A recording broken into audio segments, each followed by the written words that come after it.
ese usuario y lo vamos a enfocar un poquito hacia el final de la sesión en las personas mayores y también en la discapacidad porque requieren las mismas consideraciones de accesibilidad, ¿sí? Ahí ya me presentaron, todo eso es lo que hago yo, después les voy a hacer llegar la presentación, no se preocupen. En Globalis, que es esta que está en naranjo con azul, es una empresa que fundamos hace menos de un año, diría yo.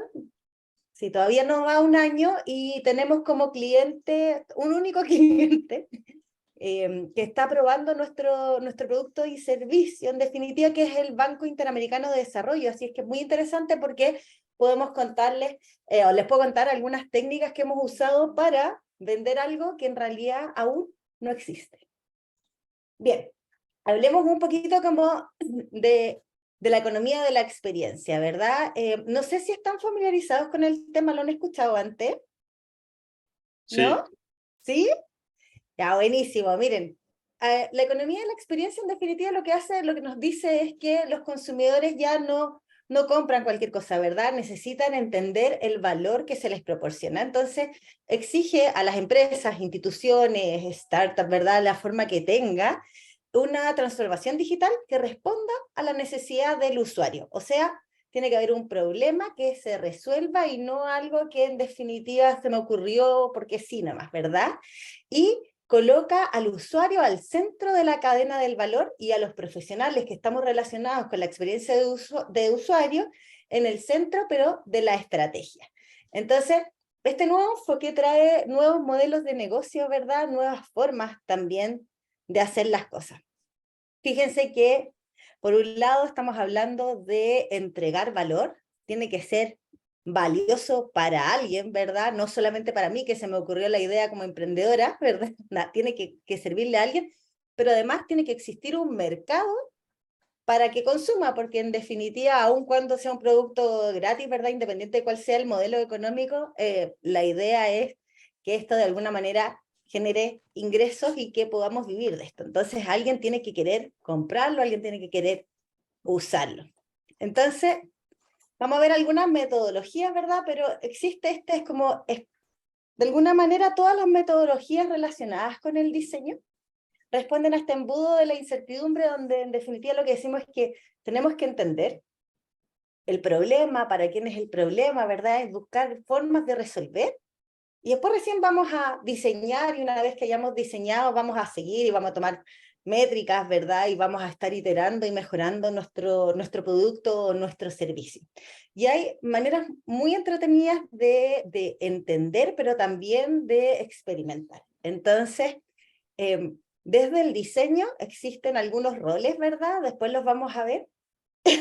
Pero en definitiva, por ejemplo, la gente que trabaja en research como yo, que es investigación con usuarios, en general estamos muy cercanos a metodologías como más de las ciencias sociales, ¿verdad? Como entrevistas, encuestas, testeos de todo tipo, pero también diarios de vida, observación, acompañamiento en terreno. Hacemos muchísimas cosas. Por ejemplo, a mí me toca en Falabella de repente acompañar a clientes para ver cómo van transformando sus hogares, porque yo en particular estoy en el negocio de Sodimac, que vive en el mundo de Falabella. Y nosotros cuando generamos estas investigaciones luego tenemos que entregar algo, ¿verdad? Tiene que haber un resultado, una traducción de toda esta investigación, de todo este entendimiento. Y normalmente lo que hacemos son user personas. ¿Conocen las user personas? ¿Las han visto? Igual vamos a mirar así un ejemplo muy sí. vago, ¿verdad? Pero en definitiva lo que hacemos con los user persona es recolectar todo este entendimiento y transformarlos en alguna persona que represente a un grupo de usuarios que tiene un comportamiento relativamente común, ¿verdad? Y una vez que tenemos este user persona, nosotros también podemos definir el Customer Journey Map, perdón por la abreviatura, o el viaje del usuario, que también vamos a ver un ejemplo, donde vamos mapeando momento a momento cómo nuestros usuarios interactúan con nuestro producto o servicio digital.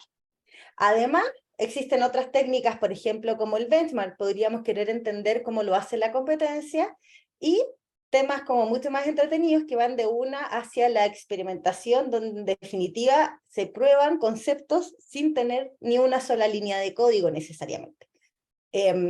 No traje ejemplos de esto, pero se los voy a explicar muy rápidamente. Por ejemplo, si yo quisiera generar una funcionalidad nueva, ¿para qué tener la funcionalidad nueva andando, ¿verdad?, en vivo para querer saber si realmente la gente la usaría o no?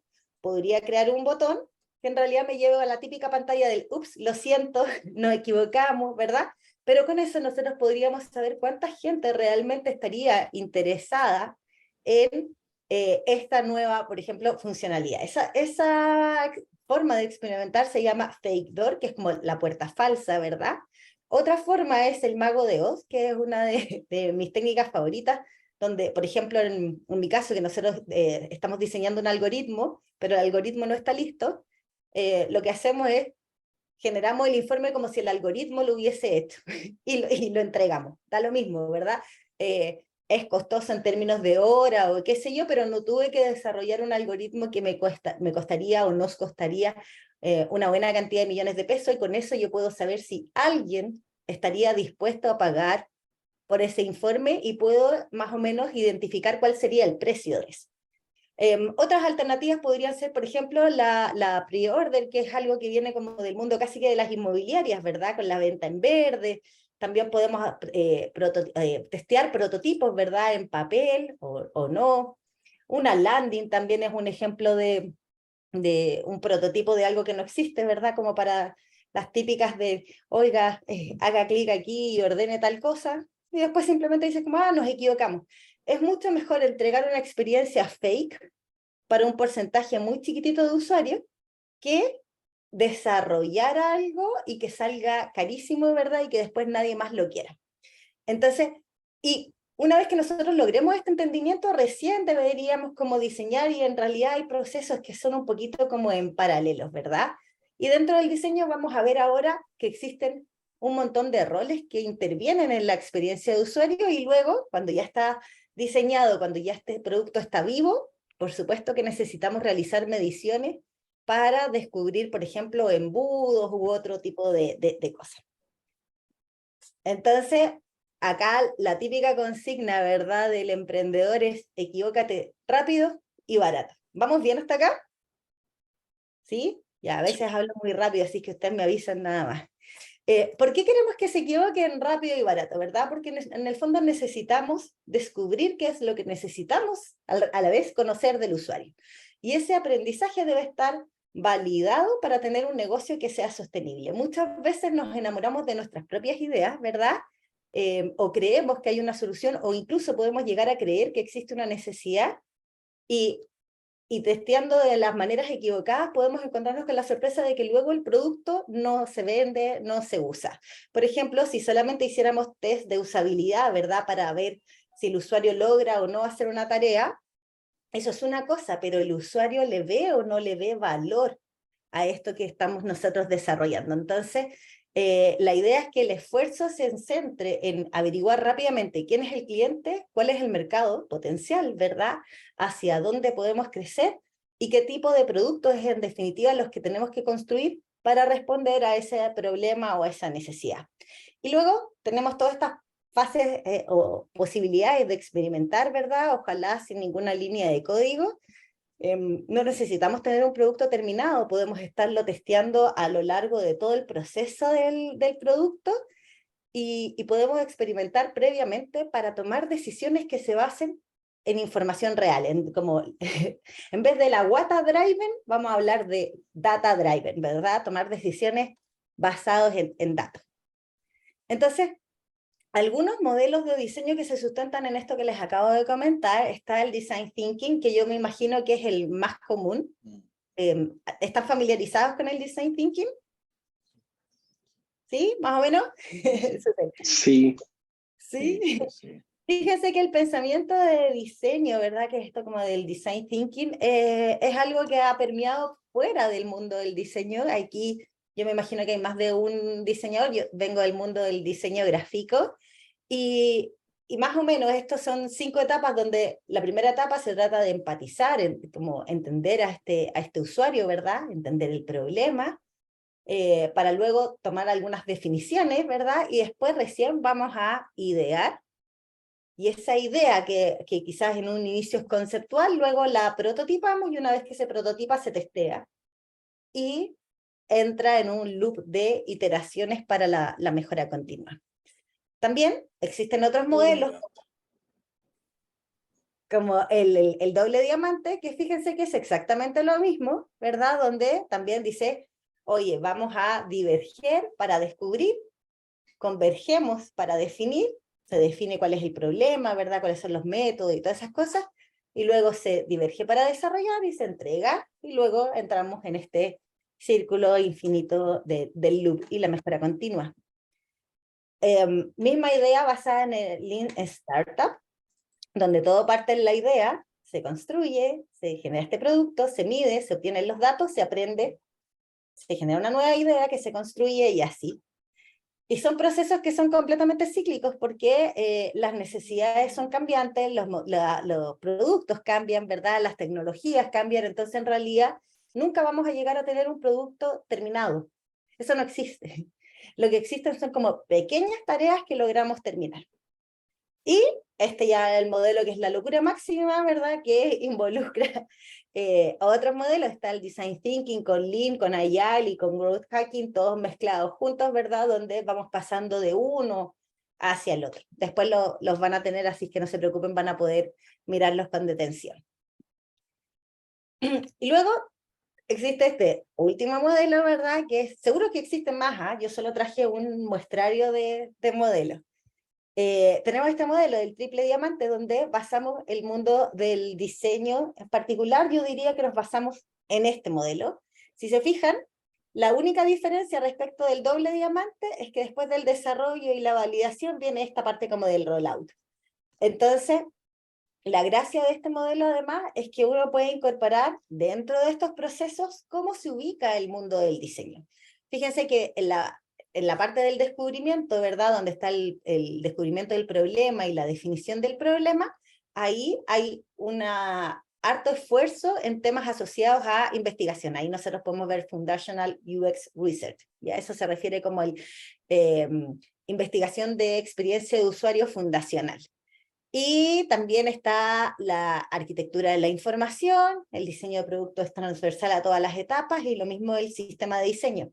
No sé si están familiarizados con el sistema de diseño, pero en definitiva es cuando nosotros tenemos un diseño que ya existe, cuando hay una interfaz, cada uno de esos componentes, ¿verdad? O átomos, se empiezan a configurar de tal manera que se va desde lo más chiquitito a lo más grande. Cuando nosotros encontramos productos que son sumamente maduros, hay sistemas de diseños involucrados que van a hacer que los procesos sean más baratos.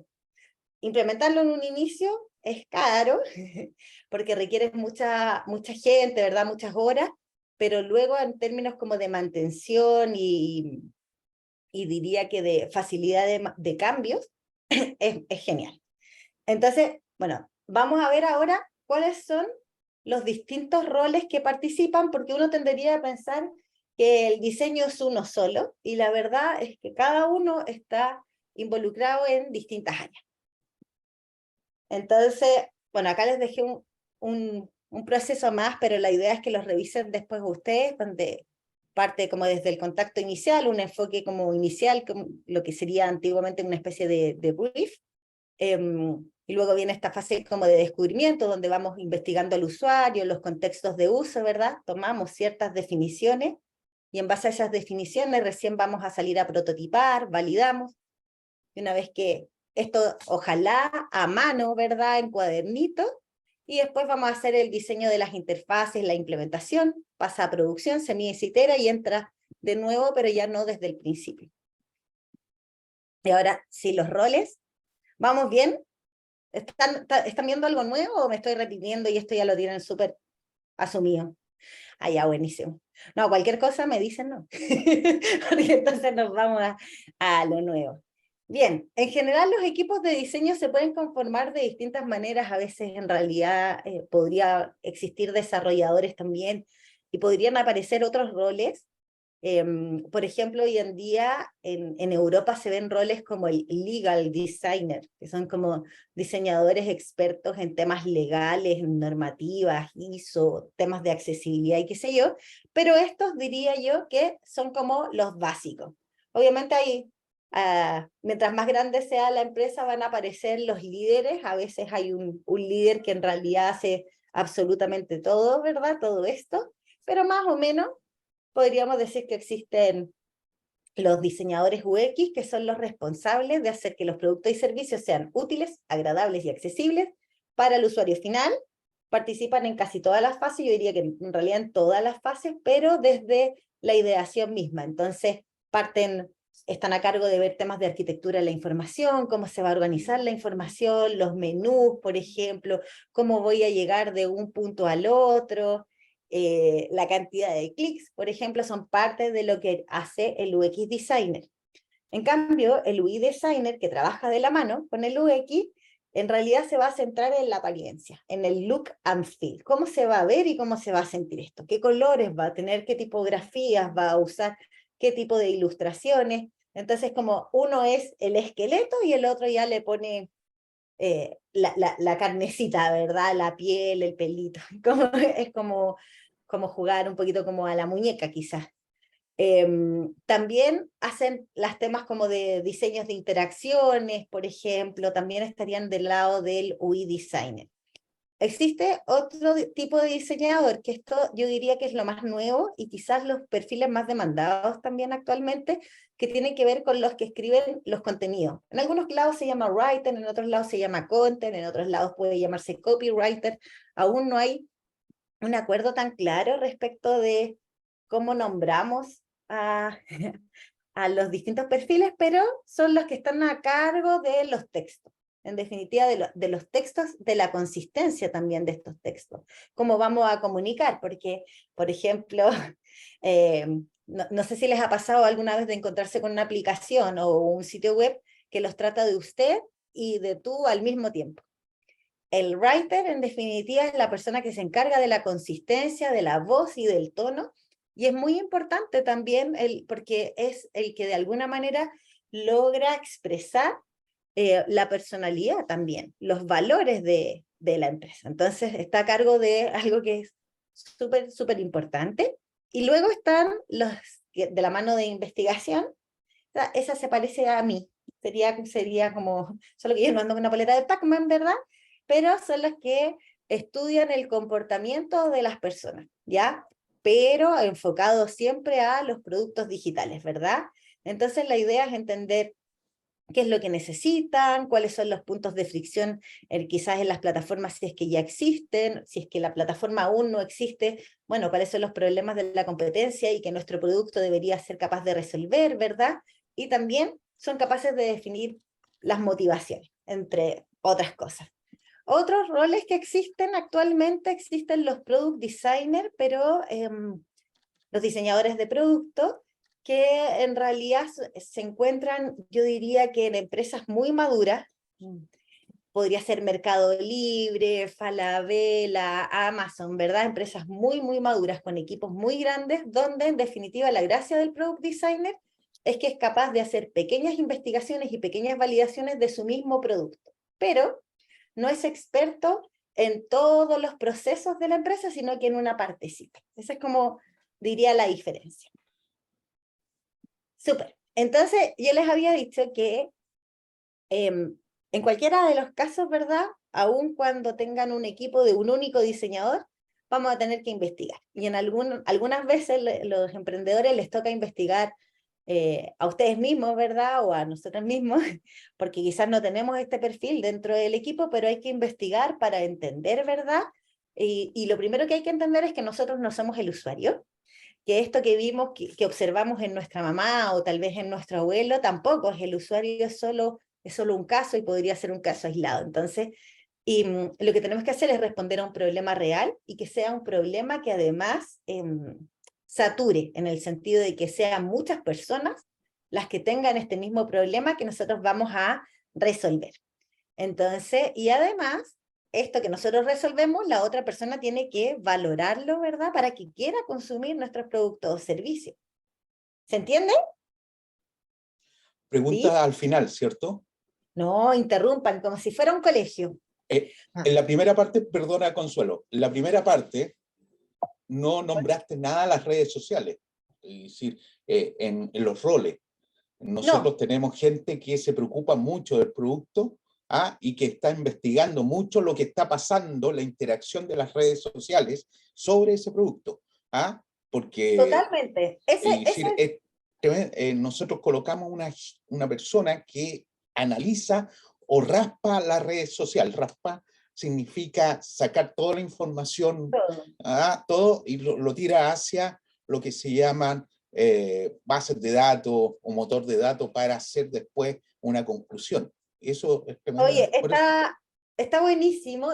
Efectivamente existen los como community managers, se llaman Sí, normalmente, pero no, pero existen, puede ser un analista también de redes y puede tener distintos nombres, pero ese perfil en particular no es parte de este mundo, está más cerca al marketing. ya, perfecto. Pero sí son roles que son sumamente importantes y internamente ustedes deberían lograr que exista una comunicación, porque lo que haga la persona en redes sociales tiene que responder a la voz y tono que defina este writer, por ejemplo, Claro. ¿verdad? Porque finalmente, al tiro te doy la palabra, Sara, te veo la manito levantada. Finalmente, claro, es cierto, nosotros podemos tener distintos roles con distintas especialidades, pero el cliente es uno solo al cliente y el cliente cohabita todos los espacios. La plataforma digital, ¿verdad? Las redes sociales, eventualmente si ustedes tuvieran un call center o alguien que le responde un correo. Para los usuarios es transparente como quién es exacta la persona que está atrás. Tiene que existir una consistencia, sin duda. Sara,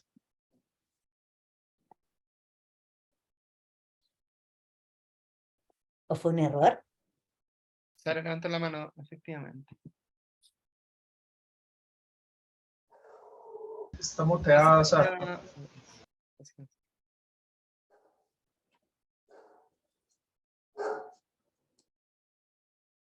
Quizás se cayó, pero Sara, cuando puedas desmutearte, oh, se cayó. Se cayó, ya. Ya, después le preguntamos cuando logre volver. Bien, entonces, como les había dicho, hay que investigar. Y fíjense que esto de lo que dijo Roberto es súper interesante porque cuando hablamos de investigar el usuario, investigamos también a la competencia, ¿verdad? Onda, cómo lo resuelven otros, y van a aparecer muchos roles que son complementarios, ¿verdad? A medida que las empresas sean más maduras, más grandes, seguramente vamos a tener roles más especialistas, y cuando recién estamos empezando, en realidad tenemos roles que son quizás generalistas y que van a tomar muchos temas en paralelo, y no hay problema con eso. Las redes sociales es interesante porque también deberían tener algunos criterios de diseño, por ejemplo, estas imágenes que tienen el texto escrito, estoy pensando en Instagram o LinkedIn, ¿verdad? Fíjense que, no sé, si la letra está muy chiquitita, por ejemplo, es difícil para el usuario acceder a ese tipo de información y vamos a tener que tener las mismas consideraciones que pasa en las plataformas digitales. Entonces, miren, normalmente, no siempre, ¿verdad?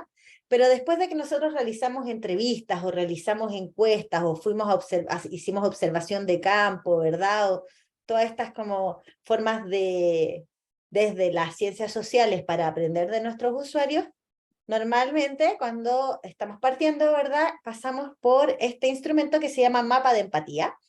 Y el mapa de empatía lo que hace es definir qué piensa y siente el usuario, qué es lo que ve, qué es lo que oye, qué es lo que dice y lo que hace, porque muchas veces lo que dice es una cosa y lo que hace es otra.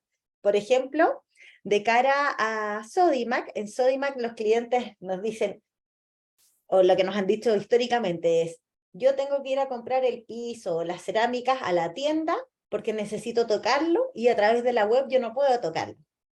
Perfecto, acompañé a los usuarios a la tienda y nunca vi que lo tocaran. Realmente no lo tocan, pero dicen una cosa, hacen otra. Entonces, finalmente se trata como de entender, bueno, ¿qué es eso que están haciendo y que no pueden hacer en la foto? Cuando nosotros descubrimos que existía una inconsistencia, lo que descubrimos también era que en realidad el usuario lo que hace es un gesto como así, como que ladea la cabeza para mirar la porosidad.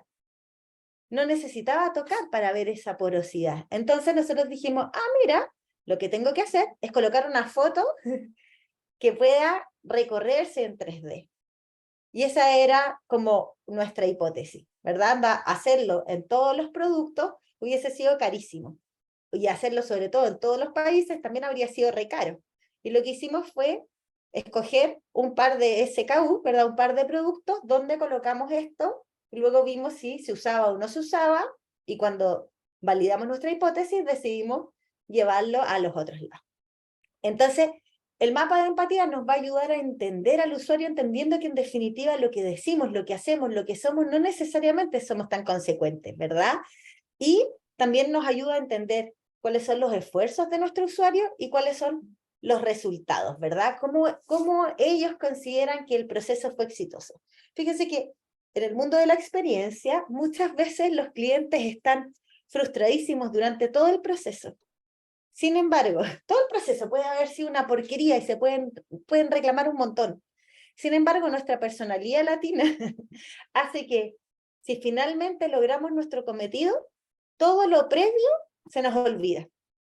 Entonces, quizás lo que hay que hacer es colocar el esfuerzo, ¿verdad?, en que esta última partecita sea perfecta. Es interesante. Este mapa de empatía nos va a ayudar a construir este otro instrumentito que se llama User Personal. Lo traje en inglés, perdón. Les voy a explicar de qué va. Son usuarios ficticios que están basados, ¿verdad?, en comportamientos afines. No sé si hay alguna pregunta, pero si es que hay preguntas, ustedes interrúmpanme nada más. Entonces, a través de los mapas de empatía, nosotros vamos a descubrir a veces que dicen... Perdona, otra pregunta. Oye, ¿qué pasa con los sesgos de los analistas?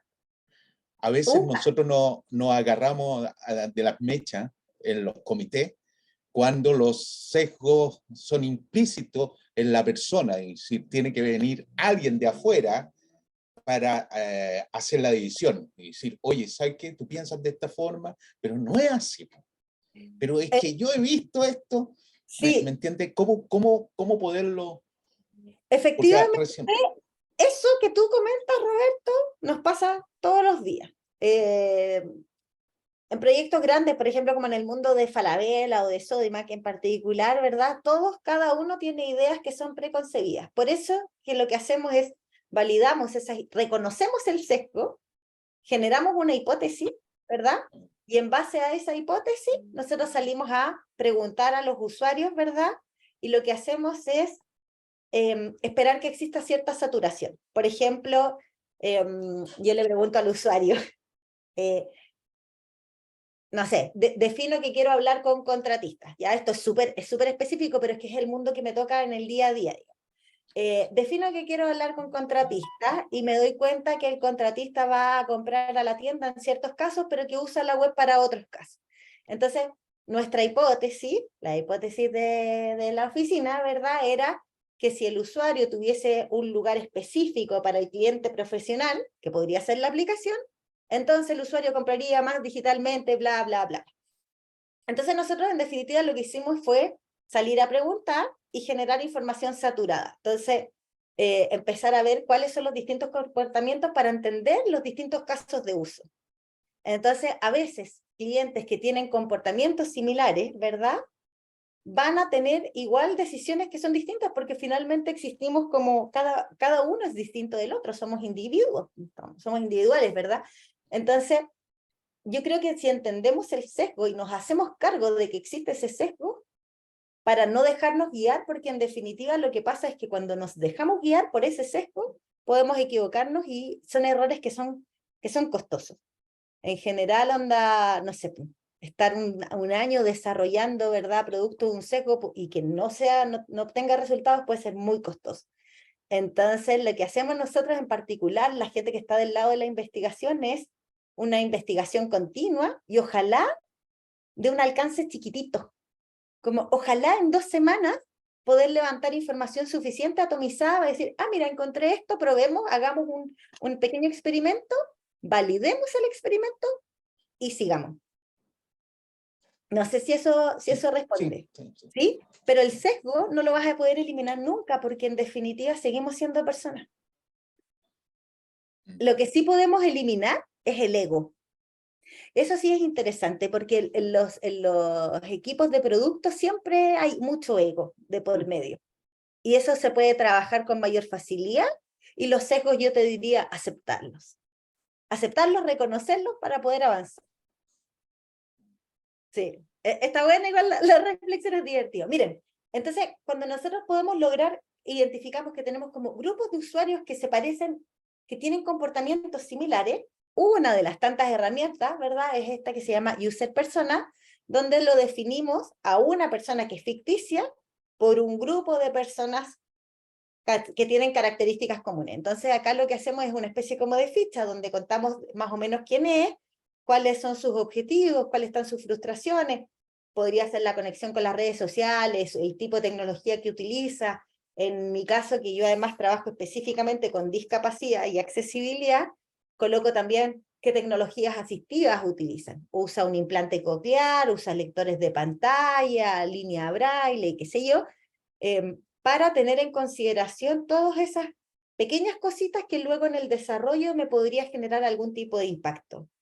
¿Con qué marcas nos compara? Por ejemplo, es algo que nosotros podríamos traer acá. Entonces esto es muy fácil, porque con una sola ficha, que representaría cada grupo de usuarios, nosotros podemos empatizar rápidamente con nuestros clientes y tenerlos siempre presentes. Entonces nosotros diríamos como, mira, lo que pasa es que esta solución no le responde a Evelyn tal problema. Y podemos tomar decisiones como, oye, los siguientes cambios que vamos a generar en nuestro producto van a responder a las necesidades de Evelyn, y por ahora vamos a dejar a este otro de lado. No hay problema. Ya intentar de resolverle los problemas a todos al mismo tiempo con una única solución puede que sea un poco complejo, pero si nosotros los dividimos por partes, como por grupos con usuarios comunes, ¿verdad? Es más sencillo y más abordable. Otra de las herramientas que tenemos, que yo espero que algún día hagan un taller de esto, es el viaje del cliente. También se conoce como el viaje del usuario. Hay dos tipos de viajes del usuario. El viaje del usuario lo que hace es capturar paso a paso, momento a momento, qué es lo que el usuario está haciendo y cómo está interactuando con nuestro producto. Entonces podemos identificar como, por ejemplo, si estuviéramos hablando de una consulta de telemedicina. Al usuario siente un dolor, ¿verdad? O tiene la necesidad de ir a un control, se agenda, no sé qué. Entonces vamos paso a paso haciendo el mapa de qué es lo que hizo nuestro usuario, ¿verdad? Y nosotros vamos identificando los puntos de interacción, pero también de dolor. Entonces, como, ¿le costó agendarse o no le costó nada? Porque si le costó agendarse, nosotros podríamos marcar una curvita, como estas curvas como tipo del corazón, ¿verdad? Como hacia abajo, donde identificamos esos momentos donde nuestro usuario, nuestro cliente, está sintiendo mayor frustración, y esos son los momentos en particular que salimos a redefinir o rediseñar. Como, ¿por qué alguien modificaría algo que funciona, verdad? Nadie modificaría algo que funciona, modificamos aquello que no funciona. Entonces, dentro del viaje al cliente tenemos dos tipos. Uno es el actual. Por ejemplo, si nuestro producto ya existiera, podríamos mapear como a modo de diagnóstico cuál es el viaje actualmente que está sintiendo que está viviendo nuestro cliente, identificar estos puntos de frustración o de éxtasis, también de felicidad, ¿verdad? Y aquello que está frustrando actualmente a nuestro cliente, podemos generar un viaje del cliente, el ideal, donde esos momentos de frustración los transformamos en momentos memorables. ¿Qué hacemos para eliminar esa frustración o al menos dejarla como una experiencia neutra? Entonces, nosotros en base a todas estas cosas recién como que generamos el entendimiento, ¿verdad? Y decimos, miren, en base a esto que acabamos de entender, este es el problema que vamos a resolver. Ahí lo que pasa es que el diseñador, ¿verdad? El que investiga, entrega esta información y se toman decisiones. Ahora, hay muchas formas distintas de investigar y no tiene sentido utilizarlas todas, sería un poquito caro, ¿verdad? Nadie haría encuestas, entrevistas y qué sé yo. Hay formas de trabajar que son más apropiadas de acuerdo al problema que se quiere definir o descubrir. Y hay veces en que no va a ser necesario, porque existen investigaciones previas, ¿verdad? Información de nosotros normalmente llamamos como investigación de primera fuente o de segunda fuente, y existen además las de tercera fuente, pero existen estas investigaciones previas, en definitiva, que nos pueden traer información y que tal vez yo no necesito investigar nada. Tal vez con esta investigación que ya está, yo simplemente puedo identificar el problema. Entonces, miren, ahí volvió Sara y le podríamos preguntar qué era lo que quería saber. Entonces, vamos a ir vinculando ya con las personas mayores, ¿verdad? Dentro de las investigaciones que ya existen, nosotros sabemos, de acuerdo al segundo estudio nacional de discapacidad del CENADIS, ¿verdad? Del año 2015, no hay uno todavía más actual, sabemos que el 17% de la población tiene discapacidad. Y sabemos también que ese 17% de la población, la mitad, se encuentra en los quintiles más pobres. Dejemos esa información hasta ahí. Sabemos también, en base a estos informes que existen, ¿verdad? Que uno en realidad tienes que analizarlos un poquito, que si nosotros miramos la población adulta, 1 de cada 5 tiene discapacidad, algún tipo de discapacidad, y luego, analizando otra vez la población adulta, podemos ver aquí a mano izquierda que dice, fíjense que de 18 a 29 años, el 7% de la población tiene discapacidad. De 30 a 44 sube a 11. De 45 a 59 sube a 21. Y de 60 años o más llega casi al 40%. O sea que nosotros podemos decir que el 40% de las personas mayores tiene algún tipo de discapacidad. Eso quiere decir que nuestros productos y servicios ya no pueden ser diseñados como si el usuario tuviera 20 años o como si no viviera ningún impedimento, ¿verdad? Vamos a tener que tener algunas consideraciones en particular. Además, dentro de estos datos que existen y que están libres, ¿verdad? Se pueden acceder, podemos ver que existe una correlación entre discapacidad, envejecimiento, ingresos y mujeres. Fíjense que si nosotros miramos cuántos hombres con discapacidad hay en Chile, bordea el 15%, mientras que en el caso de las mujeres bordea el 25%. Y independiente de si es una situación de discapacidad severa o de leve a moderada, la mujer siempre es preponderante. Incluso si nosotros miráramos como en un doble clic por rango etario, también siempre vamos a encontrar que hay más mujeres con discapacidad que hombres. Esa información nos sirve para tomar algunos tipos de decisiones respecto de qué tipo de producto y qué tipo de servicio queremos hacer para esta economía plateada. A mí me encanta el mundo de la discapacidad y la accesibilidad, así que les traje un dato freak por si quieren comentar en sus casas en la comida. ¿Sabías tú? Hace algunos años ya no se habla de que las personas con discapacidad corresponden a una minoría. ¿Por qué no? ¿Por qué dejaron de ser una minoría y ahora se habla de un colectivo? Bueno, porque responden a un 20% de la población. Si nosotros miramos todo el mundo, y si las personas con discapacidad vivieran en un único país, esa sería la población completa de China. Es muchísima gente. Estamos hablando de muchísima gente que tiene discapacidad, y luego si hacemos los cruces de persona mayor con discapacidad, también. Entonces, algunos datos. Imaginen que en el mundo somos solo 100 personas. Oye, si hay preguntas, por favor, interrúmpanme, ¿ya? Si el mundo estuviera compuesto de 100 personas, si esas 100 personas vivieran en una isla, no lo sé, ¿verdad? 6 de ellas tendrían dificultades de audición. 11 de ellas van a tener dificultades para leer, incluso para ver las palabras. Dislexia quizás, entendimiento también podríamos tener por ahí. 4 de estas personas van a tener dificultades para usar el mouse y van a necesitar navegar de una manera diferente. Por ejemplo, a través del teclado, o tal vez un mouse adaptado más grande, ¿verdad? O van a configurar las pantallas para que los botones sean de mayor tamaño. No sé si se han fijado, por ejemplo, mi papá, su WhatsApp, se le ven 3 líneas nada más, porque tiene la letra adaptada a algo muy gigante, porque realmente ve muy poquito, y eso que todavía no tiene Parkinson o qué sé yo. 18, denme un segundo, por favor, que esto es importante, lo siento.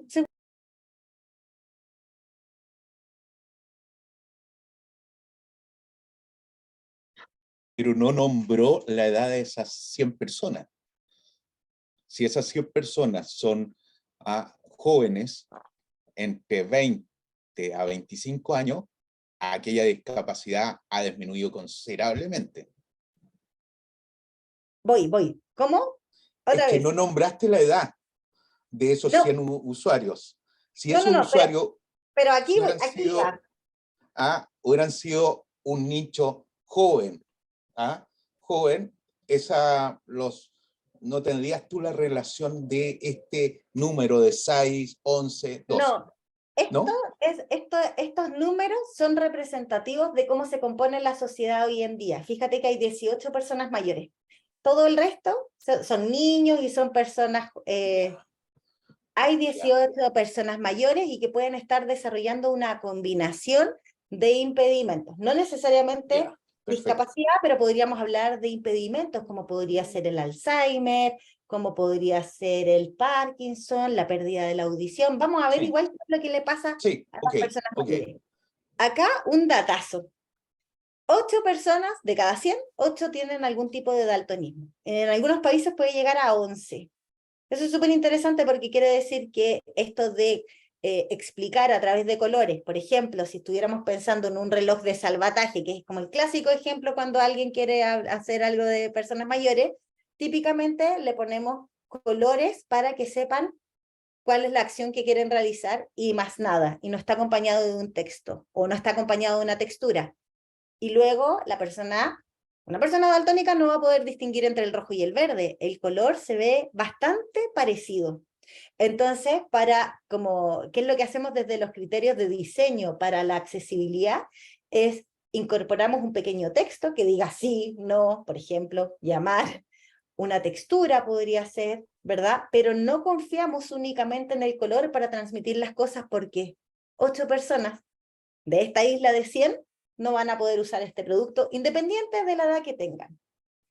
Y además de estas 100 personas, ¿verdad? Otros podrían no estar con ningún tipo de discapacidad y podrían quizás tampoco son personas mayores y pueden ser súper jóvenes, pero se preocupan por alguien que sí y van a preferir el producto o el servicio, ¿verdad? Que esté pensado para las personas con discapacidad y pensado para las personas mayores. Entonces, no estoy viendo el chat, ¿eh? Si hay preguntas, por favor, ahí me las van contando. Veamos otros datos que también están disponibles. De acuerdo al informe de la perspectiva de la población mundial del 2019, este ya tiene 4 años, dice que para el año 2050, 1 de cada 6 personas van a tener 65 años. Este dato es interesante porque estamos hablando de personas que son nativas digitales, que van a querer seguir usando la tecnología, ¿verdad? Y actualmente, si nosotros hablamos con las personas mayores, típicamente más bien se sienten un poquito excluidos, un poquito excluidas, como fuera del desarrollo. Y además está esta otra cosa de que las personas a los 65 años están, ¿cómo le dicen ustedes? ¿Tiquitaca? ¿Chicha? Mi mamá está chicha. Mi mamá tiene 63 años y va a su becerro, ¿verdad? O sea, es como que yo la veo y digo, esta señora, ¿por qué le dan el asiento en la micro, verdad? Como que yo insisto en que no, bueno, pero ella es una persona mayor, tiene su edad, ¿verdad? Entonces, estamos viviendo más y fíjense que además la población adulta, las personas mayores, por primera vez son más en proporción que los niños. Antes nuestra población tenía muchos niños, ¿verdad? Poquita persona mayor. Hoy en día esto se está invirtiendo y eso nos obliga a tomar decisiones y consideraciones que son también de diseño. Es muy interesante. Entonces, la accesibilidad digital aparece como una respuesta, ¿verdad?, para incluir a las personas. Fíjense que cuando nosotros hablamos de discapacidad, el nuevo modelo mental que impera, ¿verdad?, después de la Convención de Derechos Humanos de las Personas con Discapacidad, es que en realidad la discapacidad no vive en la persona, sino que vive en el entorno. La discapacidad se genera en la interacción de la persona con el entorno. Si los productos fueran accesibles, si la ciudad fuese accesible, las personas mayores solamente serían usuarias de implante coclear, usuarias de sillas de rueda, usuarias de una burrita, ¿verdad? O lo que sea que necesiten para desplazarse, pero estarían siendo incorporadas con autonomía. Finalmente lo que buscamos es que las personas sean autónomas, ¿verdad? Y que no tengan que pedir ayuda. Y eso involucra muchas cosas. ¿En qué piden ayuda las personas mayores hoy en día? Sobre todo en temas bancarios. Temas bancarios para hacer transferencias, ¿verdad? Se sienten sumamente inseguros. Cada vez que existe un formulario, también, porque típicamente los formularios, por dejarlos por bonitos, le dejan el nombre y la instrucción adentro del campo que tiene que rellenar. Entonces, como la atención ya se va perdiendo, ya no es como antes, ¿verdad? Tienen que estar retrocediendo a cada rato, y cosas que he observado, por ejemplo, es que las personas mayores dibujan en un cuaderno con lápiz y papel el formulario y cómo va el orden de los campos para que no se les olvide rellenar. Tampoco hay instrucciones respecto de los formatos. Entonces, desde el diseño lo que nosotros decimos es, en realidad hay que prevenir los errores. Antes de que, no es solo que se puedan recuperar del error, sino que es tratar de que no se cometan los errores, entregando la información oportuna donde corresponde. Entonces, fíjense, ¿qué es entonces la accesibilidad digital y por qué este concepto nos ayuda a diseñar mejores productos para las personas mayores? La accesibilidad digital es cuando los sitios y las herramientas web están diseñadas y codificadas de manera correcta, ¿verdad? De tal forma que las personas con discapacidad y también las personas mayores pueden usarlo, y pueden usarlo de manera autónoma. Entonces, sin embargo, en la actualidad existen un montón de sitios, herramientas, software y un montón de cosas que lo que hacen más bien es presentar barreras que limitan el uso o lo imposibilitan. Entonces, lo que nosotros tenemos que hacer es que nuestras plataformas digitales, ¿verdad?, sean usables por las personas mayores, y de esa manera no solamente se va a beneficiar el usuario y la empresa, sino que también la sociedad en su conjunto, porque en definitiva, si nosotros hablamos de desarrollo, el desarrollo no puede excluir a colectivos tan importantes como las personas mayores. Necesitamos todos avanzar hacia el desarrollo, ¿verdad? Fíjense que en la pandemia la brecha tecnológica se acrecentó. Ya existía una brecha antes, ¿verdad?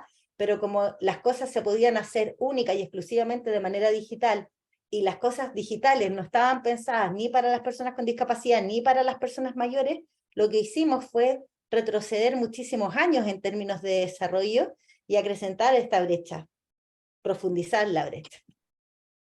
Entonces, cuando nosotros hablamos de implementar la accesibilidad digital, de colocarlo dentro de nuestra estrategia, no tan solo estamos beneficiando a personas con discapacidad, que vimos que van a existir un montonazo, ¿verdad? Casi un 40% de las personas mayores van a tener discapacidad, personas mayores también sin discapacidad, pero también personas usuarias de teléfonos móviles, personas con baja alfabetización, que podrían concentrarse además, por cierto, hay una correlación entre la alfabetización y las personas mayores y también la discapacidad. Las personas con mala internet y con teléfonos antiguos, por ejemplo, o computadores antiguos, también no, se van a ver beneficiados, porque está pensado como no solo para la última tecnología, sino que para cualquier tecnología. Te doy la palabra al tiro, José Miguel, y obviamente nuevos usuarios que pueden tener la edad que tengan. Cuéntame. Ay, sí. Oye, muchas gracias. Está buenísima la charla. Tengo un comentario y una pregunta. Ya. Lo primero es que le estoy dejando en el chat la encuesta en DIDE, que es la encuesta de discapacidad y dependencia que salió el año pasado. Los datos varían un poquito, pero está muy buena porque también es nacional. Y me encantó lo que dijiste, como en el fondo de que la discapacidad ahora es en relación al entorno. De hecho, como que se habla de diversidad funcional. En el fondo, la persona es funcional de acuerdo a si el entorno le permite serlo. Y las ayudas, o las ayudas técnicas o los entornos son accesibles. Pero lo que me mató fue ese dato de que la brecha digital había aumentado con la pandemia.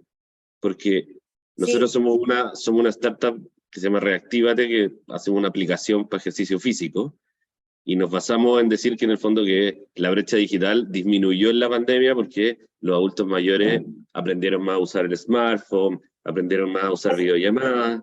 Entonces, efectivamente, Lo que pasa es que tenemos que pensar que la pandemia demoró 3 años. Duró 3 años la pandemia. El primer año fue caótico y todas las empresas tuvimos que reaccionar. Yo en ese entonces estaba en el Banco Vice, corríamos en círculo. Del Banco Vice me moví a la clínica alemana, donde todo pasó a ser telemedicina. Entonces hubo que hacer una adaptación de todos los productos y servicios digitales, y obviamente que las personas mayores hoy en día están más capacitadas que hace 3, 4 años atrás.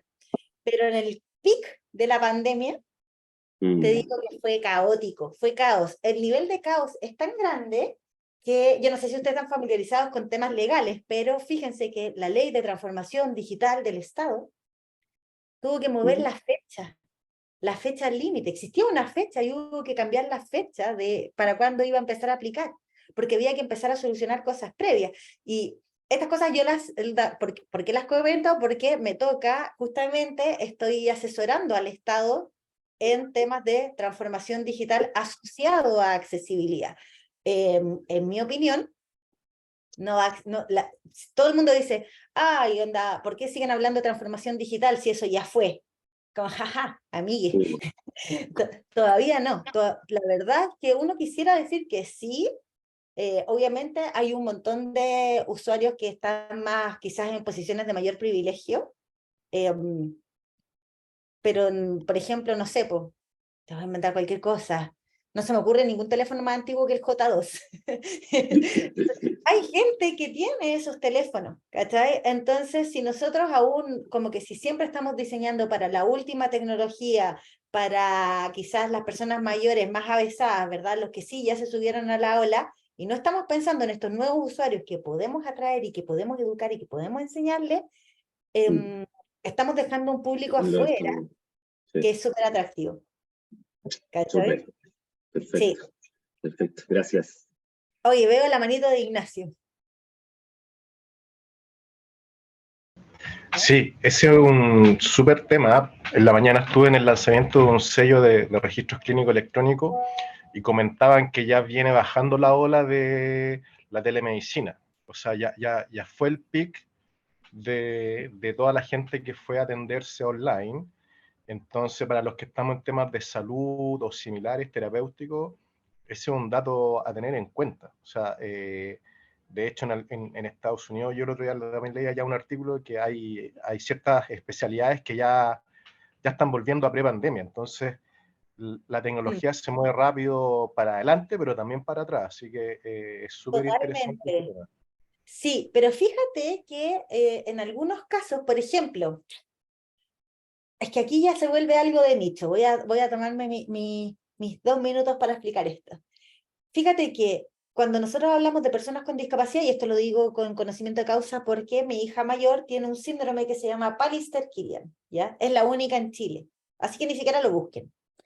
Pero en definitiva tiene un retraso en el desarrollo generalizado, es motor, es cognitivo, es como yo diría la discapacidad múltiple en su máximo esplendor. Para mí ir al médico hoy con José es, yo diría que una tortura, como Shakira, me siento como Shakira, así como más.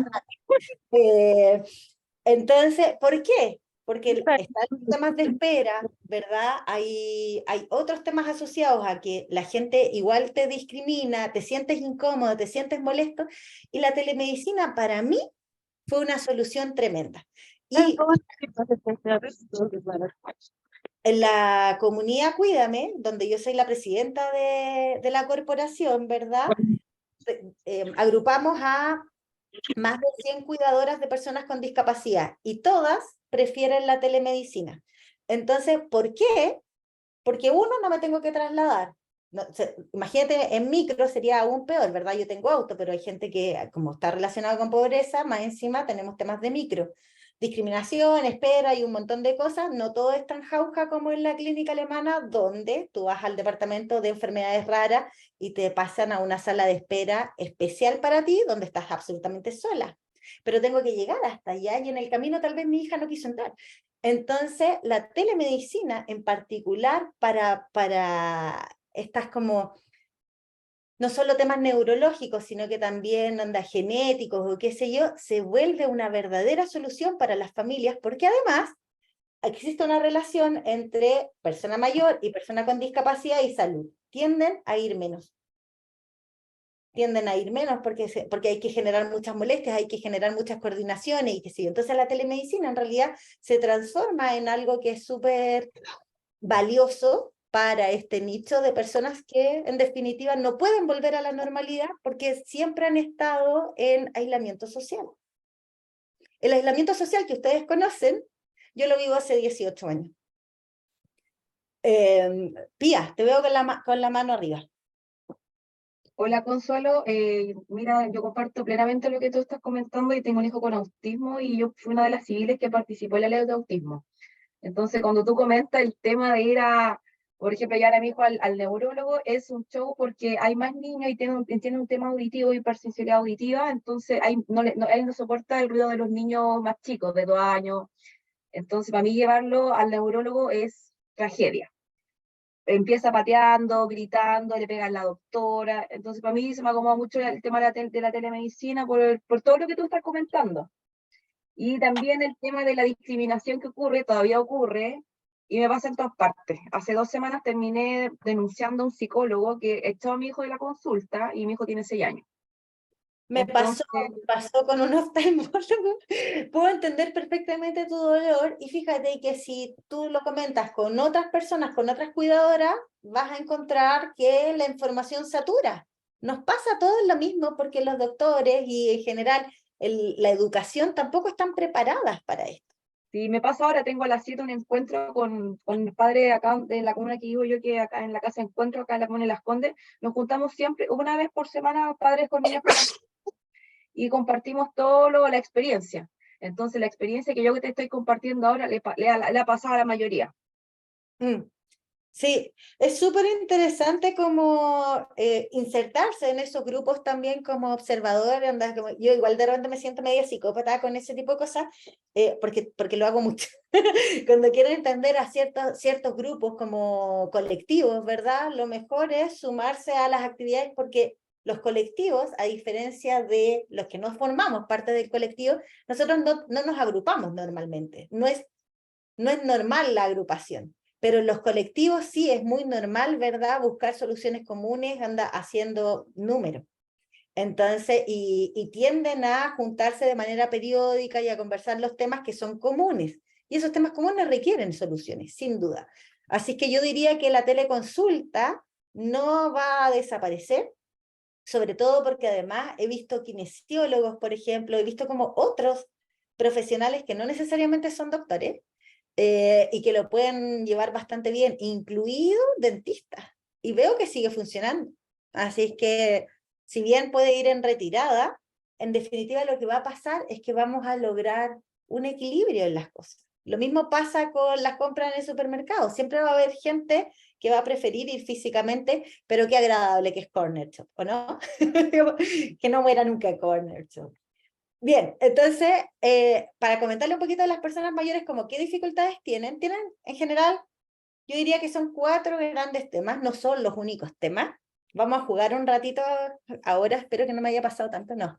Por ejemplo, en temas de visión, obviamente, estamos hablando de gente que aún ve, no que ha perdido la vista del todo, pero existe una reducción de la sensibilidad al contraste, la percepción del color y del enfoque también se va perdiendo, ¿verdad? Y todo eso va a dificultar la lectura. Entonces, ¿cómo hacemos para que nuestros usuarios todavía, los que aún tienen vista, ¿verdad?, aún puedan seguir leyendo? Algunas ideas al respecto podría ser, por ejemplo, que el usuario pueda agrandar la tipografía o al menos que la configuración que tiene en su navegador o su computador le funcione en nuestros dispositivos digitales. En términos de audición, las personas mayores también van a empezar a enfrentar dificultades para escuchar sonidos de tonos que son más altos y lograr esa separación de los sonidos, ¿verdad? Por ejemplo, un podcast donde alguien está hablando y hay música de fondo, eso no va a pasar. Acá se hacen súper relevante, si vamos a tener videos, colocarle subtítulos, porque muy probablemente no logremos escuchar por muy fuerte que esté la tele. Entonces el subtítulo te ayuda, obviamente el subtítulo en tiempo real, en el idioma local, ¿verdad? Va a ayudar a nuestros usuarios a consumir esa información. También temas asociados a la capacidad física y menor destreza y control de la motricidad fina, y eso va a dificultar, entre otras cosas, el uso del mouse. Y fíjense que las personas mayores, a las actuales, no estoy hablando de las del futuro, pero las actuales, prefieren navegar en el celular, pero un celular grandote, casi que como tamaño tablet, que el computador. Y va a depender en realidad de lo que quieran hacer cuando digan quiero este formato o quiero este otro formato. Siempre todo el mundo es un gran depende de qué es lo que están haciendo. Si están comprando un ticket aéreo, seguramente van a preferir el computador porque quieren tener el control absoluto de toda la información, ¿verdad? Y también hay temas asociados a la capacidad cognitiva. Veo que, no sé si Pia se le quedó la mano arriba, o Se me tienes quedó una arriba, pregunta creo. nueva. Sí. Ah, ya. Bueno, aprovecho el corte. ¿Cómo estamos de tiempo respecto a las dos actividades que habíamos conversado? No, esta es la última slide y nos vamos a la Ah, actividad. perfecto. Gracias. Estamos súper bien. En términos de capacidad cognitiva, bueno, hay una reducción de la memoria a corto plazo. Entonces acá el aprendizaje es que deberíamos pedir un dato a la vez, ¿ya? Sobre todo en temas como de logueo, qué sé yo, como no decir como nombre completo, nombre y apellido, las direcciones que están funcionando, un dato por vez, ojalá un dato por pantalla, ¿verdad?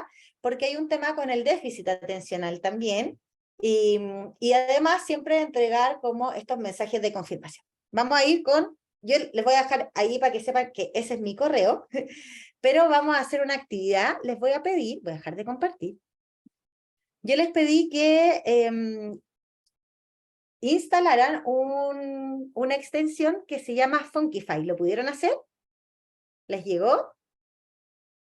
Si no lo pudieron hacer, lo mostramos acá entre todos y no hay ningún problema. Pero es una herramienta genial que les va a permitir empatizar. Como, ¿para qué salir a preguntar, verdad, ciertas cosas que podemos vivir nosotros mismos y generar una especie como de taller de empatía? Entonces, les voy a mostrar cómo funciona. Igual, ahí Francisco les mandó la instrucción de cómo se instala. Es una extensión de Chrome. Yo les voy a mostrar cómo funciona, ¿ya? Entonces, déjenme...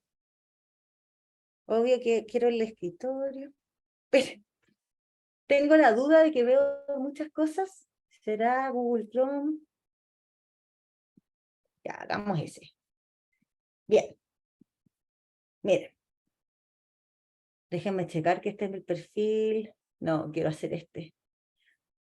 Quiero hacer este perfil. Entonces, espérenme, que quiero compartir, pero quiero compartir la pantalla completa y me da muchas alternativas. Finder descarga. Oh, avanzado. Ok.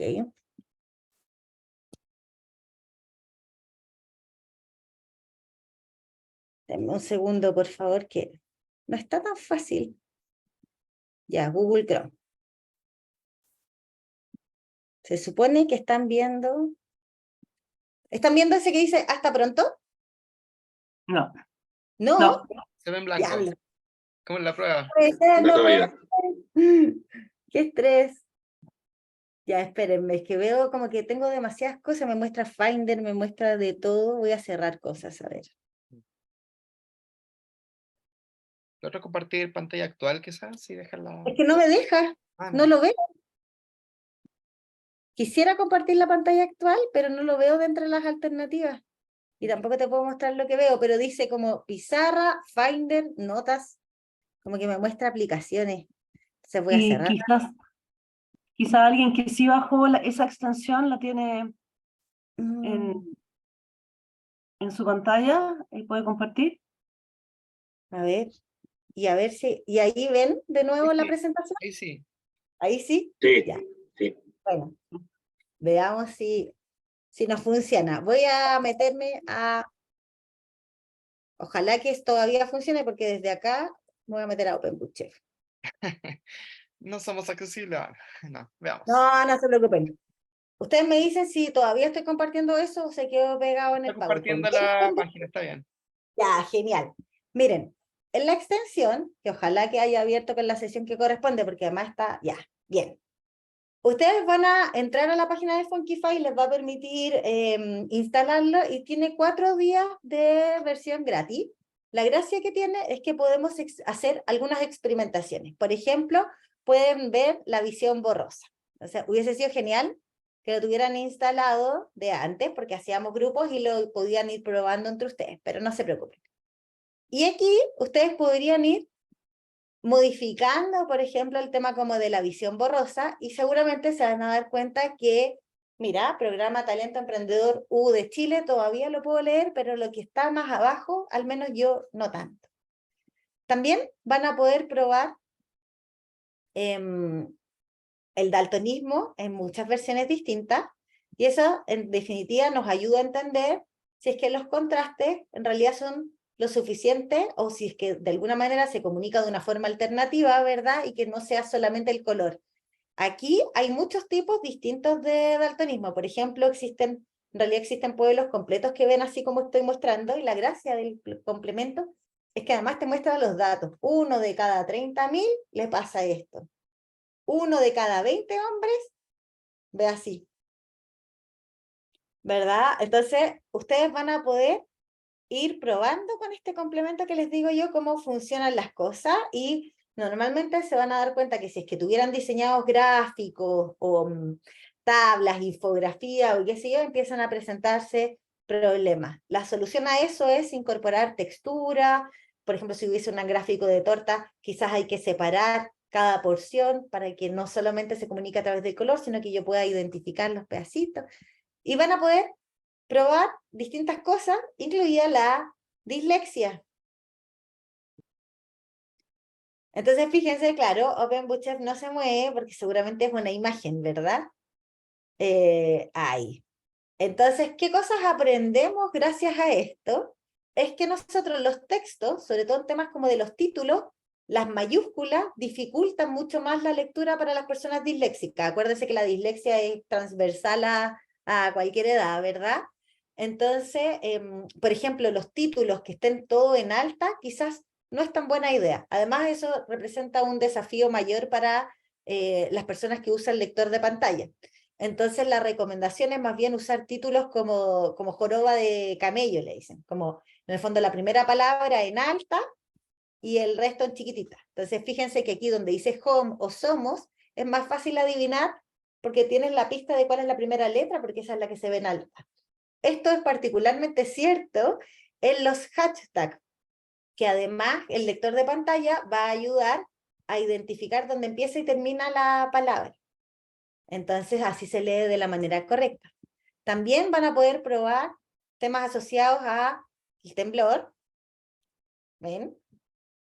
Entonces van a encontrarse que si el botón o la zona cliqueable es demasiado pequeña, no van a poder interactuar con el contenido. Es súper cool, en verdad. La visión de túnel, que es algo que la gente normalmente no conoce, ¿verdad? Pero existen un montón de personas mayores que ven así. Ahora, esto está súper acotado y la verdad es que pareciera que ven un poquito más, ¿ah? Tiene efecto dramático esto. También está la visión periférica, ¿verdad? Anda, que es como al revés. Tengo algo negro que no me deja ver y veo todo lo demás. Entonces, el cómo escanean el contenido nos ayuda a darnos cuenta, por ejemplo, de que no podemos usar párrafos que sean particularmente largos, porque generan problemas. Ojalá que un párrafo nunca tenga más de 80 caracteres. También, bueno, pueden simular cosas como que esté la luz encima, que esto funciona muy bien en el exterior, ¿verdad? Uno efectivamente anda en el celular y te llega la luz y tal vez, si no hay un contraste suficiente, se va a perder información, como esto de la agenda, ¿verdad? Que no se ve nada. Pueden ver el tema de la hiperactividad. Yo aquí no se los recomiendo porque este que emula la hiperactividad es realmente hiperactivo, entonces empiezan a sonar otros ruidos que distraen, ¿verdad? Y aparecen como otras informaciones, y acá lo que uno se tiene que dar cuenta en definitiva de que no es muy buena idea tener contenido que tenga el autoplay, que no se pueda pausar, que no se pueda bajar el volumen o que no se pueda detener. Entonces, todas esas cosas que son animadas y que parten solas y nunca terminan, ¿verdad? No es tan solo que vayan en contra de la norma ISO asociados a temas de accesibilidad, sino que además son elementos distractores absolutamente innecesarios y podemos perder a nuestros usuarios por eso.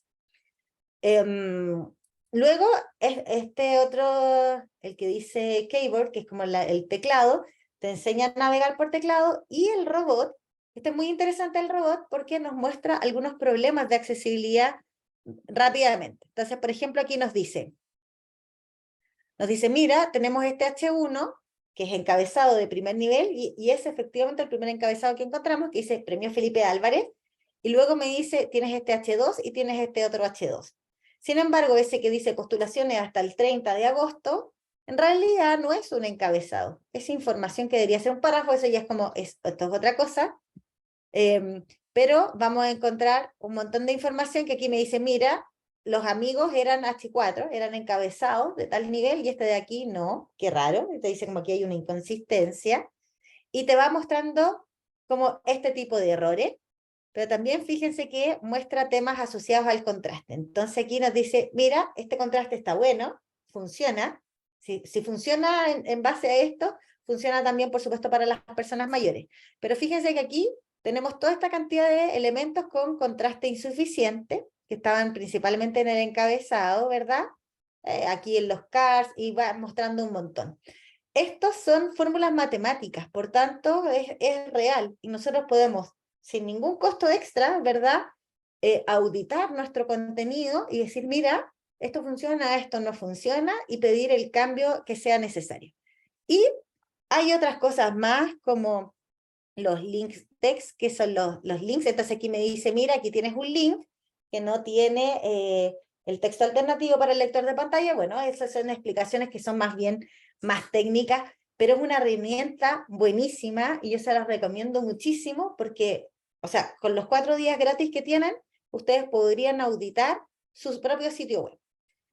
Tenía la idea, pero ya creo que ya no vamos a alcanzar, de hacer un mural rapidito con algunas como interacciones, ¿verdad?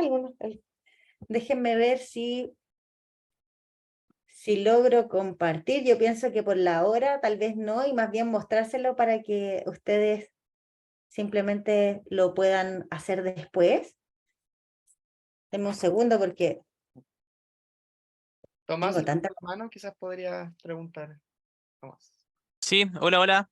Hola. Oye, consulta, ¿esto tú lo has aplicado como en plataformas web?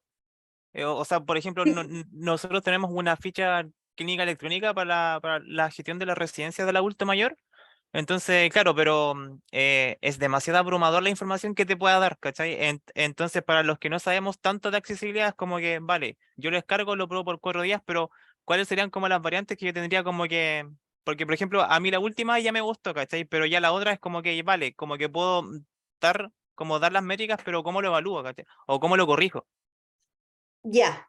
Está buena tu pregunta, Tomás. Hay varias herramientas, de hecho, como en mi empresa tenemos escríbeme después porque yo tengo una herramienta gratis que hace esto, y te dice dónde está el problema y cómo se corrige. Ya, es como hay herramientas automatizadas que lo hacen.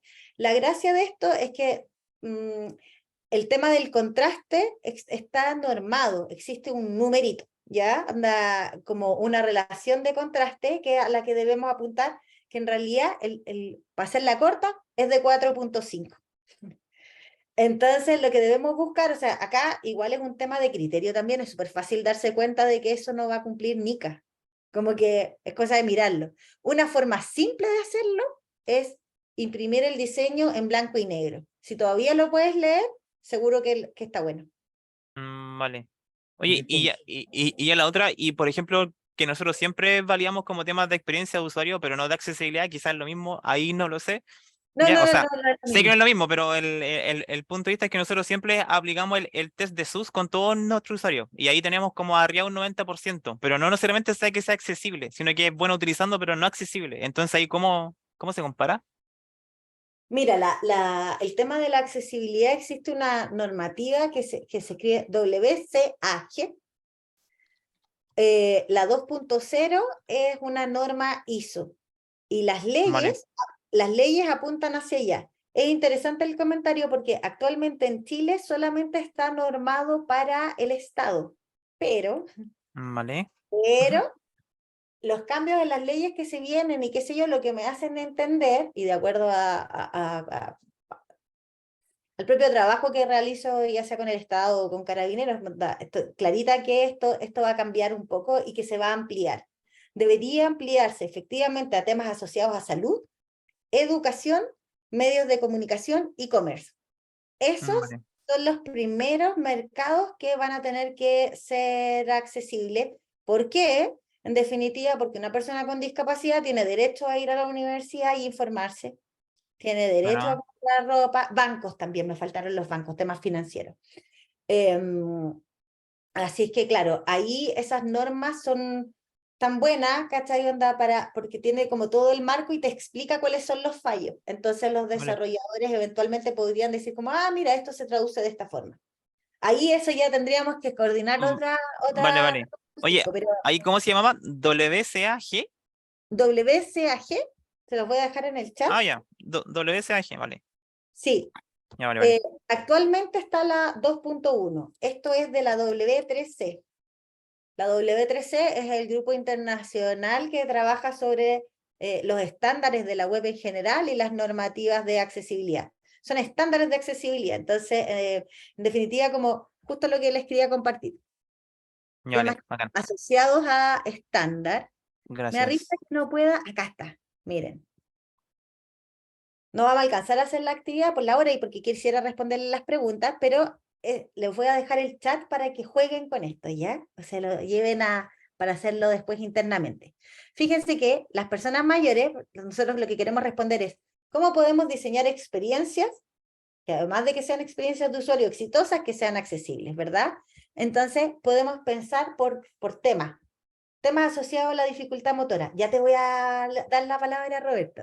Temas asociados a dificultad visual, auditivo, ¿verdad? El habla y psicocognitiva.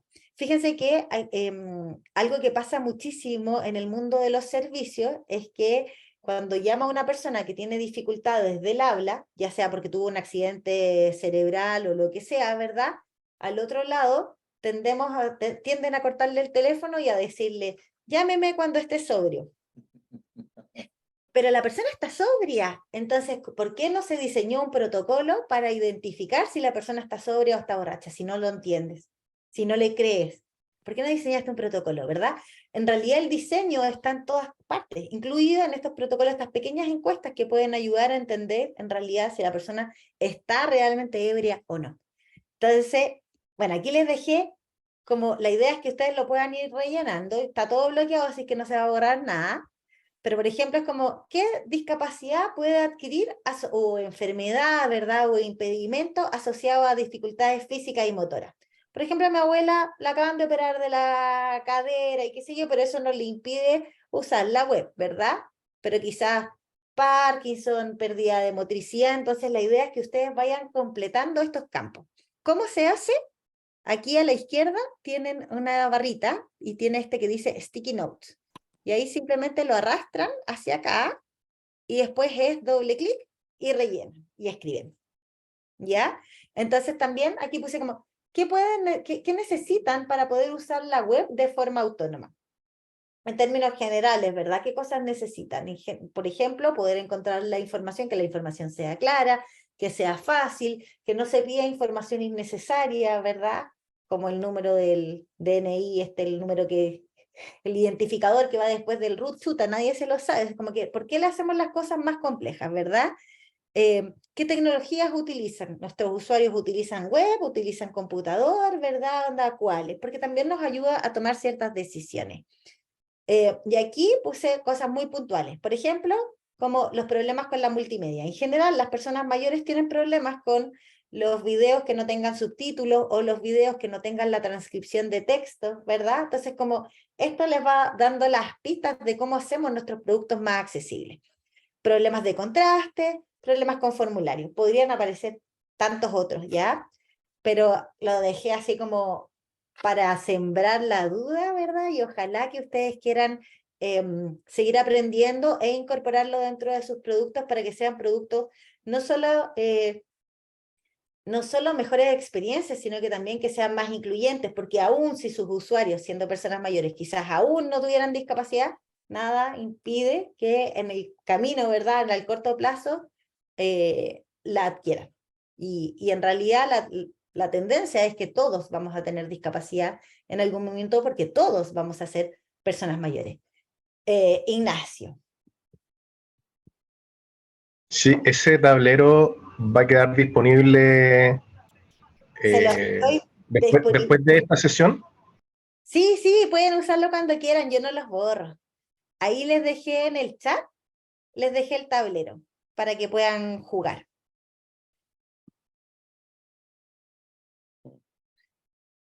Paulina tenía una pregunta importante. ¿Existe algo similar para las apps? Supongo que se refiere al simulador. Ah, sí, existe, pero solamente para Google. No, no es un simulador propiamente tal. Ahora, sí es un escáner de problemas. Se llama Google Accesibilidad. Si lo buscan así en el Drive, desde el Google Drive, van a poder encontrar una aplicación que los ayuda a identificar los elementos que están muy pequeños y los problemas de contraste. No identifica nada más. Es un poquito más difícil de usar, pero está bueno. Y existen otras herramientas como podría ser, les voy a dejar en el chat, una extensión que puede ser abrumadora, pero la cantidad de info que tiene está buenísima. Se llama Wave. Ahí ustedes van a poder como que mirar la página, echan a andar la extensión de Chrome y van a encontrarse con todos los errores de todo tipo que tenga su sitio. Sí. Normalmente en la plataforma de salud se trabaja con InterSystem. No sé, tú nombraste Carabineros, Carabineros tiene la plataforma InterSystem, y la gran mayoría de los hospitales tienen también InterSystem. Tú trabajas en el frontend, es decir, en la primera capa que yo digo, pero sí, de repente vienen todas las llamadas hacia estas famosas plataformas que son motores de datos y en el cual levanta la información que se requiere en el frontend. Entonces ahí saltan, yo creo que tú eres diseñadora, debe haber una guerra continua con los programadores. Es que no Que tanto. a veces tú dices algo y los programadores y los administradores de base de datos dicen no se puede hacer porque nuestra plataforma no lo aguanta. No sé ¿Sabes con cómo... quién tengo más problemas? Con los de seguridad. Con los Claro, de seguridad. obviamente, sí. Con ellos sí que me enfrasco así fuerte, grave, pero no tanto con los desarrolladores, porque los desarrolladores he aprendido a hablar en el lenguaje de ellos y a entregarles el código que tienen que implementar. Entonces, fíjate que cuando, ya esto ya como que nos salimos de tema, pero cuando me toca hacer evaluaciones de sitios web, como por ejemplo los de República Dominicana, del Estado de República Dominicana o los del Estado de Chile, lo que yo hago es hacer una inspección, un diagnóstico que me lo llevo a un Excel.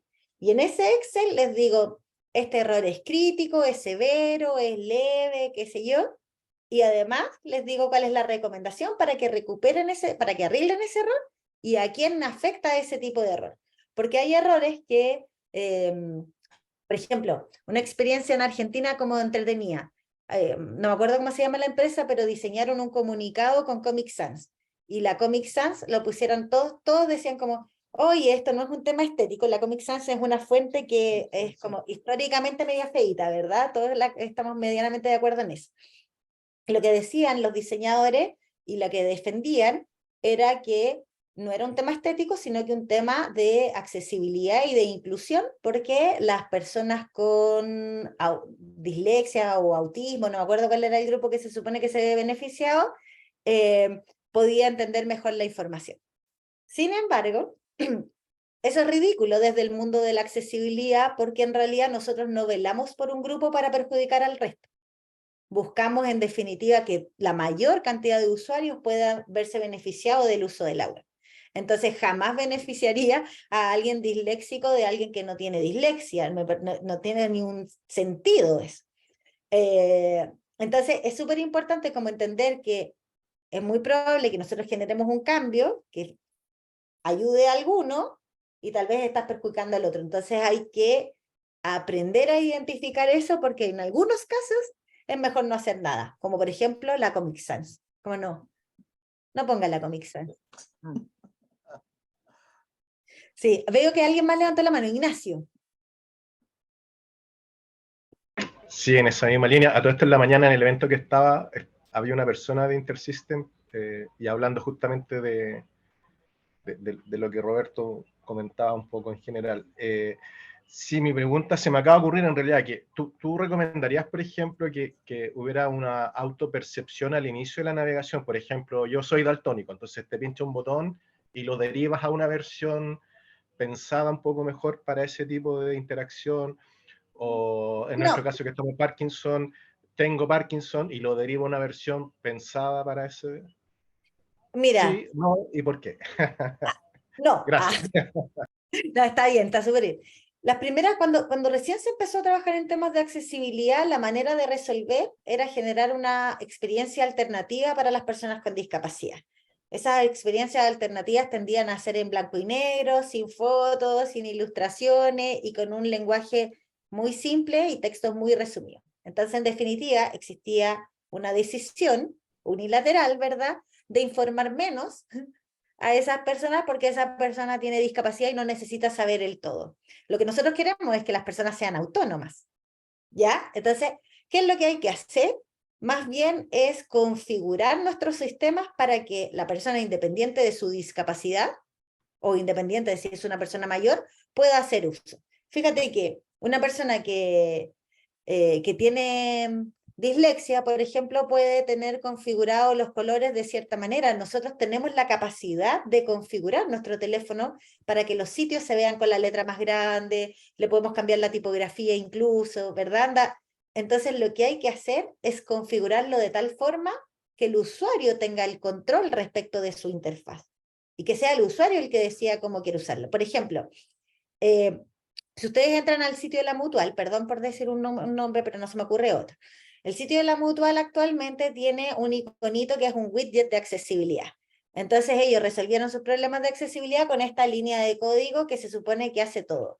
Pero en verdad, las personas tienen su propia tecnología, tienen sus propias configuraciones, su propia estrategia y básicamente ven esa cuestión y lo que hacen es decir, pero qué idiotas más grandes, ¿verdad? Entonces, eso es lo que pasa cuando se toman decisiones, que es como, normalmente dicen como, nada de nosotros sin nosotros. Cuando nosotros tomamos decisiones de diseño, siempre tenemos que preguntarle al usuario primero. Como, ¿el usuario quiere que tú lo identifiques? Porque tal vez no quiere. Normalmente no quiere. Incluso si la gente quisiera ser identificado como quizás con algún tipo de discapacidad, te aseguro que los números del censo serían mayores. Porque todo tiene que ver con las autopercepciones también. Entonces yo creo que más bien es configurar nuestros espacios digitales para que sean espacios amorosos, que incluyan y que no excluyan, y que brinden autonomía y que empoderen a nuestros usuarios. Una palabra muy de moda, por cierto, pero a mí me encanta la idea de que podemos empoderar a nuestros usuarios, que podemos hacer que resuelvan solos, y que la tecnología sea una herramienta, ¿verdad? Si al final se trata de eso. No sé si respondí tu pregunta o más bien me dediqué a filosofar.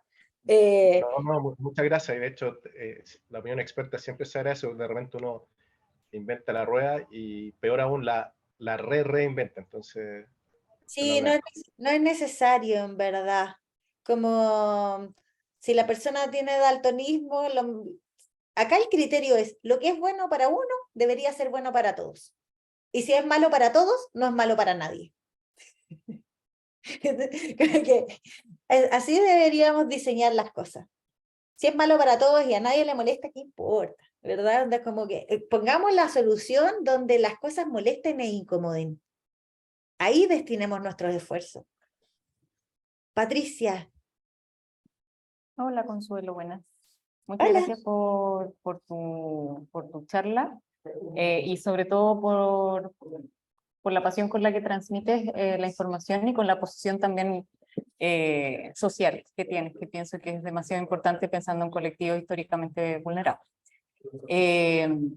Tenía una duda precisa. Nosotros en Espacio Reconto trabajamos a través del uso de la telemedicina y atención en domicilio. Somos un centro de salud mental para personas sobre 50, familias y cuidadores. Y nuestro gran problema es la plataforma que utilizamos de telemedicina.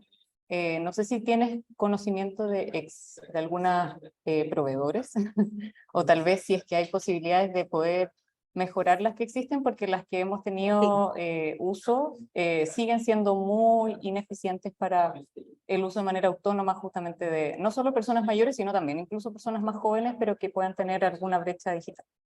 Mira, te estoy dejando en el chat 2 datazos. Continuum es una consultora no es de desarrollo de software propiamente tal, son buenazos, ¿verdad? Anda esa de la Lili Rey y el Leo Soto, que sí, son buenísimos.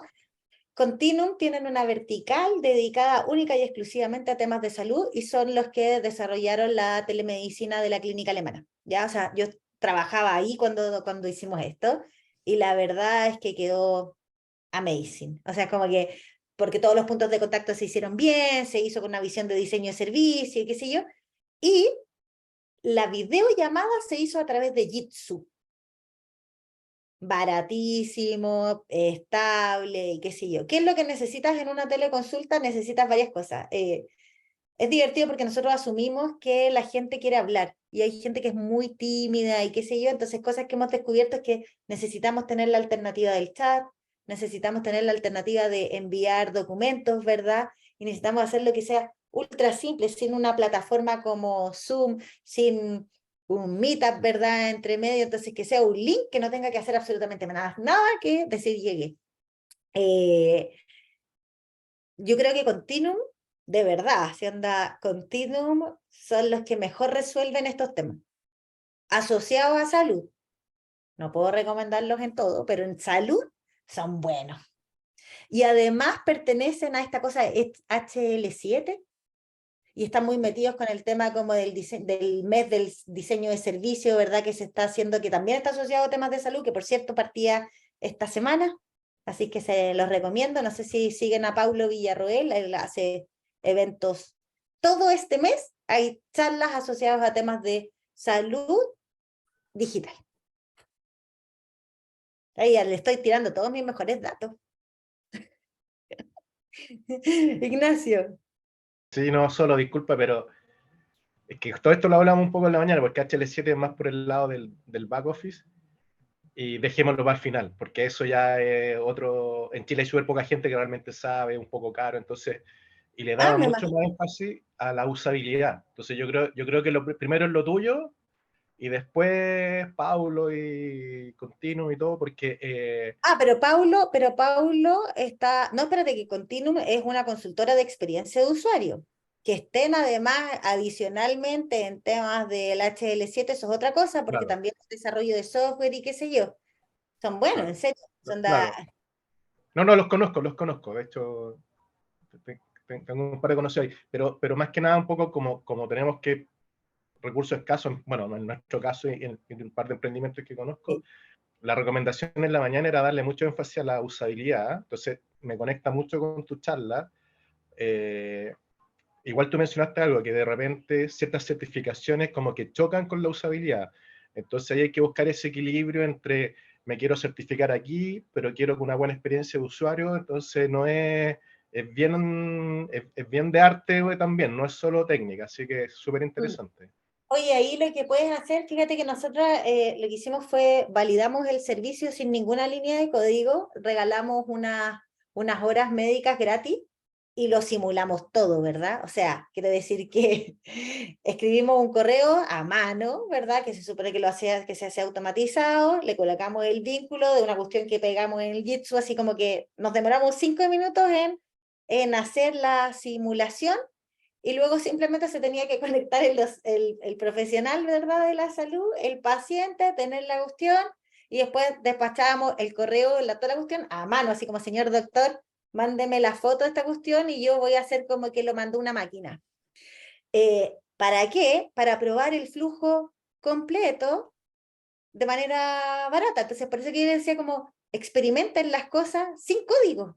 Se puede. Se puede. Otra experimentación que hemos hecho son estos como chat, como el robot que te contesta. ¿Cómo lo hacemos? Con el Google, que le metemos el Google Translate y le ponemos play y le escribimos y ahí te habla como, hola, bienvenido. Entonces, no necesitas estar vivo de verdad para probar ciertos conceptos, ciertas ideas, experimentar, testear, y si sabes que no va por aquí, o sí va por acá.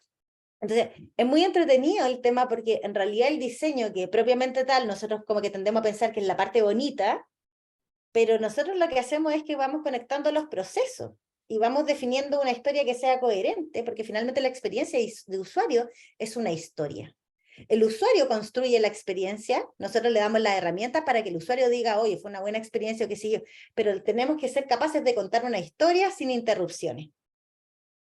Esa es la experiencia de usuario, una linda historia. Nosotros somos cuentacuentos digitales. ¿Qué? Sí, el Mago de Oz también la hacemos harto. Harto, es bacán, el Mago de Oz. No sé si les quedan preguntas, yo siento que les secuestré su tiempo, pero está demasiado... Yo tengo una, Consuelo, la última. ¿Qué tal? Mi nombre es Moisés, gracias por tu información, siempre buena. ¿Qué documentación, libro nos recomiendas para seguir aprendiendo?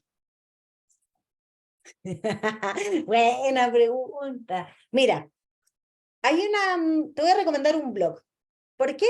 Porque yo tengo mi concentración demasiado limitada a 5 minutos, 8 minutos. Se llama, el blog, no sé cómo se llama, pero es de Olga Carreras. Si tú escribes Olga Carreras, te va a aparecer un montonazo de información. Existe una fundación también que se llama DALAT. DALAT da charlas gratuitas en empresas de temas de accesibilidad. Y DALAT estaba fundado originalmente en Argentina. ¿Cuál es la gracia de DALAT? Que una de las miembros fundadoras es parte de la W3C, que es este grupo mundial que genera las directrices y los estándares de la web. Entonces, imagínense, onda como una charla gratis para la empresa donde va explicando como términos súper generales, otro datazo. Y Olga Carreras, a su vez, tiene videos en el blog, tiene como un montón de información y enseña hasta a hacer accesibles los PDF. ¿Por qué? El mundo de la accesibilidad no es solamente la web o la app, sino que todos los documentos que se descargan y que se utilizan y se consumen a través de un computador. Eso incluye las redes sociales, las imágenes y qué sé. Así que en Olga Carreras pueden encontrar un montón de info. Partan por ahí. Maravilloso, gracias. De nada. Súper, creo que estamos en tiempo. Gracias, Consuelo. Gracias por el tiempo extra también. A todos quienes asistieron. Y eso, muchas gracias.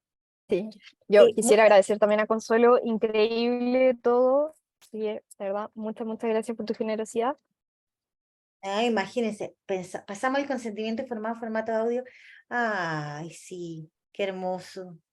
Me encanta, en verdad, como la conciencia. Fíjense que yo siento que los humanos estamos evolucionando, pero a la velocidad de la luz. Somos cada día más conscientes y tal vez el mismo hecho de la pandemia nos ha ayudado a empatizar un poquito más con los distintos colectivos. Y estamos haciendo las cosas mejor. Yo creo que de verdad es la mejor época para ser humanos. Pese a cambio climático, pese a todo eso, nunca hemos sido más humanos que en este momento de la historia. Así es que, y en verdad creo, de verdad, de corazón, que las personas somos agentes de cambio y que podemos cambiar el mundo y podemos transformarlo en algo mejor. Entonces es hermoso que sus emprendimientos vayan por ese lado. Es genial. Así que gracias por la invitación. Y varias reacciones, así que un aplauso. Aplauso.